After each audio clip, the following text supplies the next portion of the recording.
Hey Théromique, Ouais. tu sais qu'il y a la totalité des abonnés qui te demandent de faire une review sur One Punch Man animé. Ouais. Et tu comptes en faire une? Ils peuvent pas attendre que l'animé se termine? Non. Salut tout le monde, c'est Théromique et aujourd'hui on se trouve pour la deuxième partie de cet épisode sur Akame ga Kill. Rappelons-nous ensemble de ce qui s'est passé durant l'épisode précédent. Tatsumi, un jeune héros lambda, se rend à la capitale pour gagner de l'argent pour son village. Par un concours de circonstances, il finit par rejoindre une bande d'assassins du nom de Night Red qui est en charge de préparer la révolution.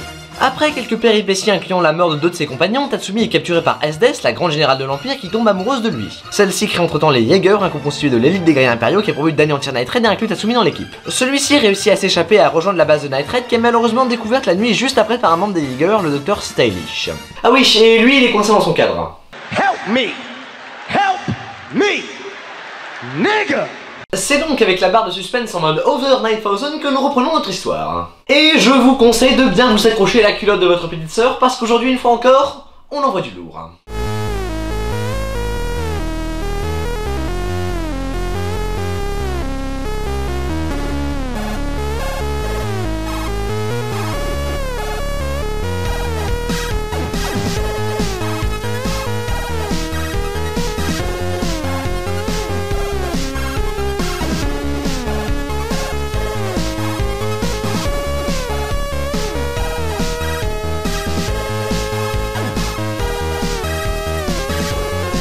Donc, à un but de sa confiance, le docteur Stylish préfère régler directement le problème avec son armée d'hommes mutants sans prendre la peine d'appeler le reste des Jaeger. Il attaque donc la base à l'aube au moment où tout le monde dort encore et un de ses subordonnés arrive même à descendre Léon qui était sorti se rafraîchir.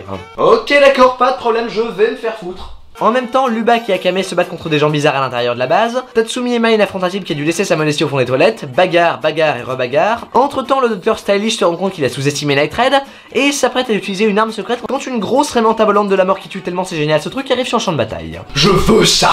Sur la Raimanta se trouve Najenda ainsi que d'autres personnes dont on ne peut pas voir le visage à cause de leur manteau. On comprend cependant que ce sont les nouveaux membres qui ont été recrutés par celle-ci. Pendant ce temps-là, sur la terre ferme, Main manque de se faire tuer mais est sauvé in extremis par Léon qui a eu le temps de se régénérer. Ce qui au passage fait de lui une guerrière assez décomplexée qui fait pas mal de vannes dont le tégu lui permet de se régénérer et d'avoir des griffes. Non, ça me fait penser à personne. Mais pas de chance, parce qu'à ce moment-là, le docteur Stylish envoie au combat la majeure partie de ses forces restantes et utilise un poison paralysant qui met les 5 membres de Night Red s'étant entre-temps tous réunis sur la position de Tatsumi, en incapacité de combattre à l'exception de celui-ci qui est protégé du poison par Incursio. Il se retrouve donc seul face à tous les guerriers du docteur Stylish. La matinée de merde! Et c'est à ce moment-là que débarque dans une onde de choc un des mecs qui se trouvait sur la Raimanta. Mesdames et messieurs, un tonnerre d'applaudissements pour la montagne humaine, la lumière au bout du tunnel, le survivant de l'enfer. J'ai nommé Brat 2.0. Donc, Brat 2.0. Non mais il s'appelle Susanoo en vrai. Ouais, mais c'est dégueulasse comme nom. Ok Norbert, fais ce que tu veux. Moi c'est Théromique. Ouais mais c'est dégueulasse comme nom.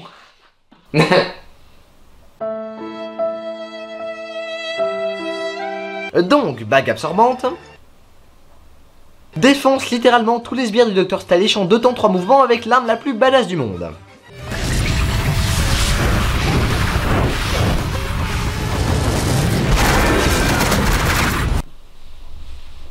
Je veux ça. Puis se prend une explosion en pleine face et meurt. Non, je déconne.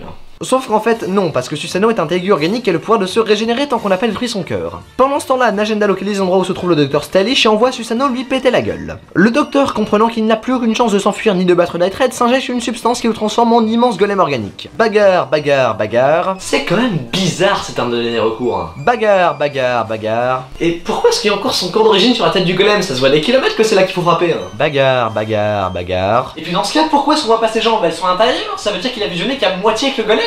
Et toi alors, pourquoi est-ce qu'on voit pas tes jambes? Ah non, moi c'est parce que j'ai pas de pantalon. Donc le docteur Stylish se fait tuer, le soleil se lève, tout le monde est content et l'épisode se termine. Et je vais profiter de ce moment pour faire un point personnage où on va parler un peu le Stylish. Stylish est un personnage que j'adore. Il a ce brin de folie ainsi que cette humeur hautaine et sûre de lui qui le rend très amusant à regarder. Pour comparaison, c'est un peu un mix entre Okabe dans Steins Gate et Ash Roller dans Axel World. It's so cool!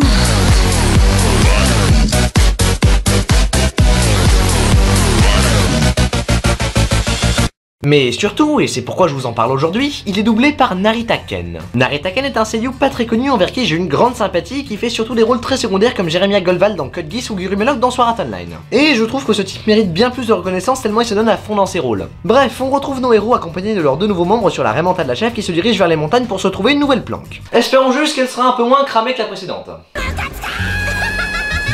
Ok, je vais me faire foutre. On en profite aussi pour découvrir les deux nouveaux personnages que Najenda a apportés avec elle. On a tout d'abord Susanoo qu'on a déjà vu pendant le combat contre Stylish, qui est par la même occasion le nouveau Teigu de Najenda. C'est un garde du corps ultra balèze en combat comme il a déjà pu nous le prouver et qui peut au passage s'occuper de toutes les tâches ménagères. Il en profite d'ailleurs pour construire la toute nouvelle base de Night Raid. Comme ça. On fait ensuite la connaissance de Chelsea, une streameuse pas top sur Eclipsia qui était la cause d'un gros débat il y a quelques temps. Attends, je crois que je me suis gouré de personnage. Oui, donc Chelsea est une fille dont on ne sait pas grand chose pour le moment, sinon qu'elle possède un Teigu lui permettant de se transformer en n'importe quel être vivant, ainsi que le don d'énerver les autres membres de Night Raid et de provoquer ma plus grande sympathie. Donc, comme dirait Akame... Pendant ce temps-là, du côté de l'Empire... Les Jaegers se sont rendus compte de la mort du docteur Stylish. On voit donc SDS qui se rend dans les jardins du palais où se trouve Seiryu, dévasté par la mort du docteur. Avant de vous décrire la scène qui va suivre, j'aimerais faire un point personnage sur Seiryu justement.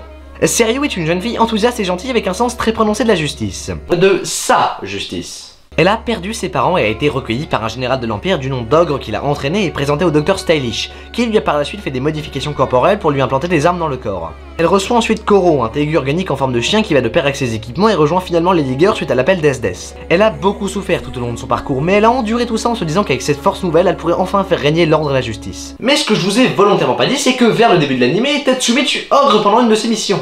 Avec la mort de Stylish, Seiryu a donc perdu ses parents, son supérieur et enfin son mentor. Ces différents traumatismes se manifestent pendant les combats où elle perd complètement le contrôle pour devenir une folle furieuse psychopathe complètement dénuée d'humanité. Pour résumer, c'est l'archétype parfait de la gentille petite fille traumatisée qui pète les plombs à la moindre occasion. C'est un type de personnage assez répandu dans les œuvres de fiction et pour cause c'est un méchant cool, facile à développer et antipathique à souhait. Et avant la scène qui va suivre, c'est là-dedans que je rangeais Seiryu. Et puis ça.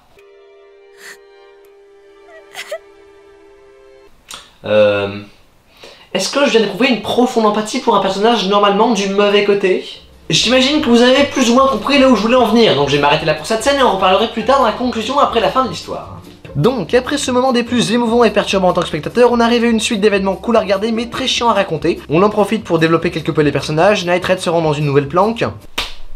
Entre temps, des monstres humanoïdes apparaissent dans les environs de la capitale, Night Raid et les Jaegers sont pris de la même idée d'aller se débarrasser d'eux, Tatsumi patrouille donc la nuit en haut d'une montagne, au même moment SDS qui se promenait elle aussi à cet endroit autour de dragon l'aperçoit. Après une scène de retrouvailles aussi épique qu'à mourir de rire, les deux se font téléporter par surprise sur une île déserte à des milliers de kilomètres de toute civilisation, on sait pas trop comment. Et si comme moi vous avez lu assez de hentai pour savoir comment ça va se finir, je suis très heureux de vous annoncer que vous avez raison.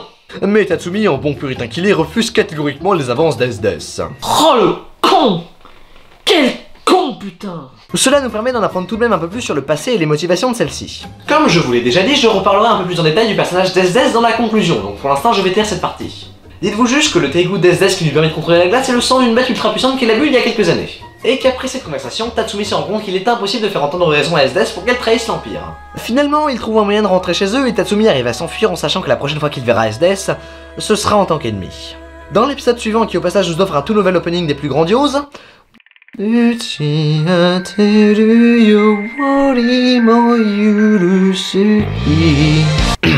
Najenda réunit alors tout le monde pour expliquer la suite des opérations. En gros, l'armée révolutionnaire va bientôt marcher sur la capitale avec un plan des plus compliqués.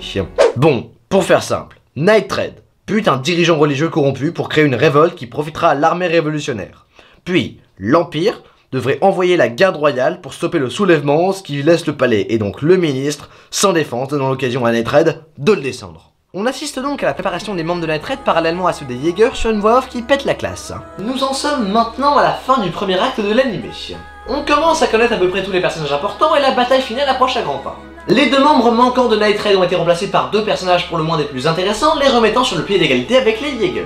Et Tatsumi est toujours recherché par ceux-ci qui le croient de leur côté, mais c'est maintenant qu'aucune entente n'est possible entre l'Empire et l'armée révolutionnaire. Dans cette partie, on aura également vu la scène de Seiryu et SDS dans les jardins qui sera très importante lors de la conclusion. Hey, Teromink! Oui. Je vais te défoncer le cul. Ouais. Non, plus sérieusement, tu sais que la première partie, on t'a reproché de ne pas t'attarder sur l'analyse et de ne faire que raconter l'histoire en rajoutant quelques blagues. Oui.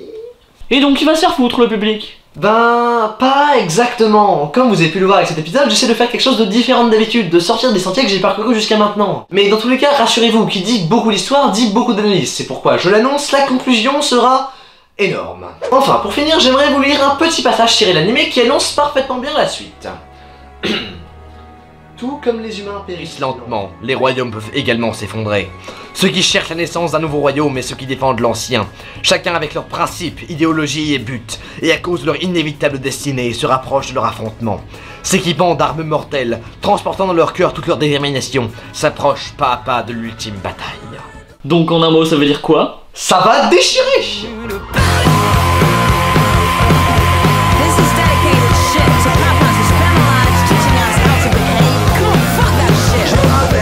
J'ai bravé le temps pour rien n'a de sens. À présent faire des enfants pour sucrer la mer. Ce seront que des traits de misère qui se tordent dans le cou vers les grands.